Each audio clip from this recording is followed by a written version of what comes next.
wisdom, prudentia, justice, justitia, temperance, temperantia, courage. fortitudo. Applying ancient philosophy to modern life, this is the Sunday Stoic.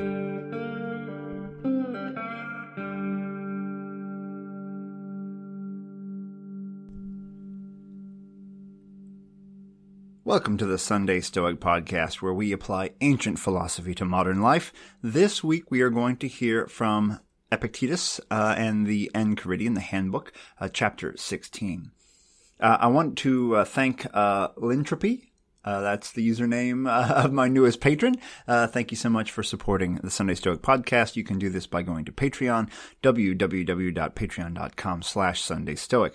And one other thing, I do have Sunday Stoic challenge coins. They say Carpe Diem on one side, and on the back side there's a few quotes from Epictetus. Some things are in our power, others are not, and persist and resist. And they are on Etsy, and I'll put a link in the show description where you can check those out. I have a pile of them yet, so feel free to pick one up. Now, the reading this week is one of those where it might be off-putting to some. Epictetus is saying, hey, if you have a friend who's mourning the loss of a child, perhaps they've died, or perhaps they moved away, or maybe they've lost some property, remember that it's their judgment that what has happened is evil, that is what is causing them pain. And you can show them sympathy. You can groan with them, but don't allow yourself to actually groan inwardly, meaning don't actually feel distress. Help your friend, but don't be brought low by it.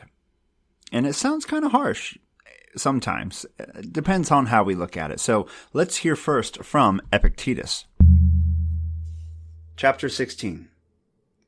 When you see a man shedding tears in sorrow for a child, abroad or dead, or for loss of property, beware that you are not carried away by the impression that it is outward ills that make him miserable.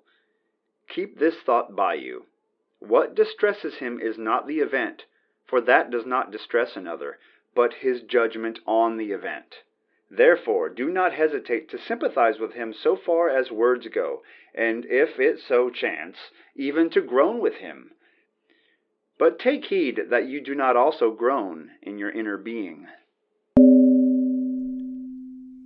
Well, so what do? Your friend is mourning the loss of something or someone, and you say, there, I'm here for you, it'll be all right. But Epictetus warns us not to be distressed inwardly.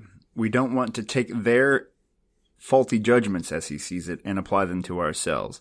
And I think maybe modern Stoics kind of distance themselves a little bit from this, at least some brands of modern Stoicism, in that we are trying to ensure we don't push human compassion out the window. Epictetus can sound pretty harsh in his teaching style, even compared to like Seneca. We know that mourning a loved one is a natural thing, and you're helping a friend who is mourning the loss of a loved one, let's say. You can be there for them. You can tell stories, remember the loved one, but you're trying not to become mournful in the same way yourself. He warns us that it's their judgment over what has happened that is causing them distress, not the very natural event that has occurred. The event that has occurred, the loss of someone, is a completely natural event that could be somewhat predicted and should not affect the Stoic, at least not the well-progressed Stoic. Now, I guess you could think of it kind of like a doctor.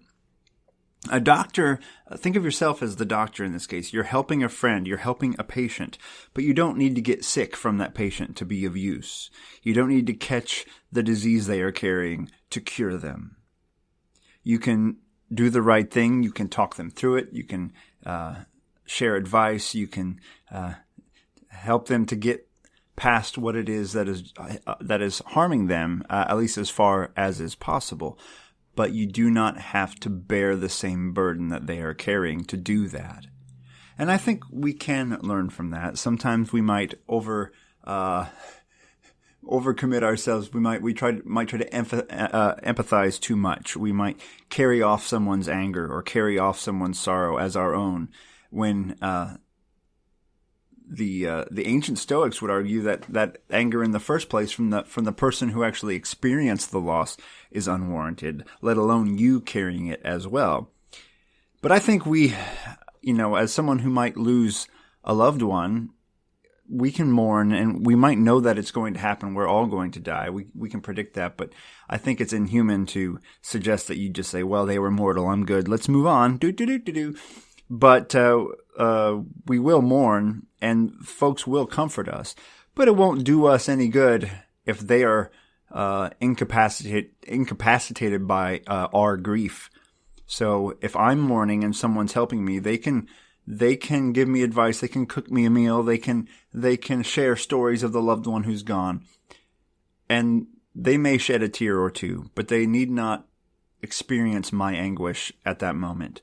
That wouldn't be useful to me. And in the same turn, I wouldn't be useful to them as a friend, as a fellow finger on a hand. I can't help out the fingers next door if I'm experiencing the same problem. So if I hit my pointer finger, my index finger with a hammer, I can splint that finger to my middle finger to help it heal. I'm not going to also hit my middle finger with a hammer and injure it as well. It does my body no good to injure both fingers. One finger can help the other without experiencing the same anguish. So you can think of it that way. You're here to help. You may go out of your way to help this person, but you need not experience the same level of anguish that they are experiencing to be a good friend.